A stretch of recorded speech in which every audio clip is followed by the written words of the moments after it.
大家好，今天來介紹一個 Obsidian 的外掛，叫做 Creases。Creases 呢，就是折疊的意思。我們在編輯一篇很長的筆記的時候，經常會有很多不同等級的章節標題。有時候為了要專心來處理某一個小節裡面的內容，會希望把某一些章節標題給折疊起來。那像這種情況，如果要手動去做這樣子的折疊的狀況的時候，就會非常的麻煩。那現在呢 Obsidian 這個 Creases 就能夠協助我們針對這種長內容的筆記，可以很方便的來折疊章節的標題。它可以按一個鍵就立即把某一個特定等級的標題可以做折疊的一個處理。我們來試看看比如說我現在這一邊右邊這一篇文章呢，有非常多的章節標題，我按一個按鍵我的設定是按 Ctrl+Alt+2， 我就能夠直接可以針對二级標題做收合或者是折疊，它是一個切換式的动作。我现在再按一次 Ctrl+Alt+2， 所有的二级標題呢全部就收合起來了。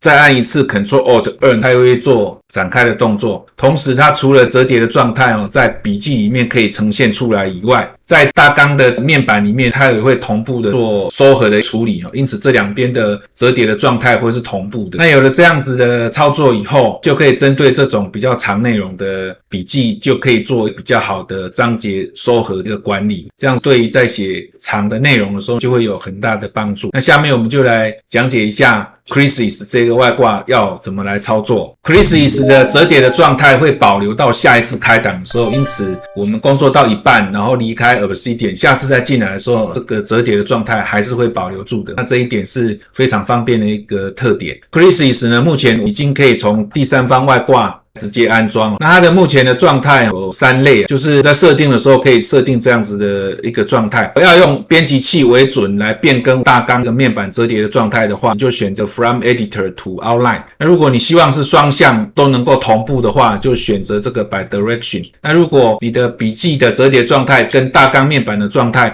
不想要同步的話，你就選擇這個 None。那這個是它在做設定的時候可以協助我們做這3種的折疊狀態的設定。那它的折疊的行為在開新檔跟用面板建立的時候呢，它會有一些預設的一些折疊的狀態，那這個各位可能就是了解一下就可以了。那在操作重點上面，除了不同的標題等級可以直接做切換以外，有特定的某一些標題要額外做一些特別的處理的時候，要怎麼操作呢？在每一個章節標題的後面，可以透過它的命令，我們就可以直接在命令的後面，它會自動補上%%否的%%。這個呢，就是一個特定的折疊的標記。現在假設在我這個這個操作這邊呢，我按一下 Ctrl+P， 輸入 Creases， 找到Toggle Creases， 這個就是折疊標記的切換。點擊以後，你會發現你的標題的後面，它會多出一個衣服的符號。Creases 它用的符號是一件衣服，然後上面會有折痕，所以就對應這個 Creases。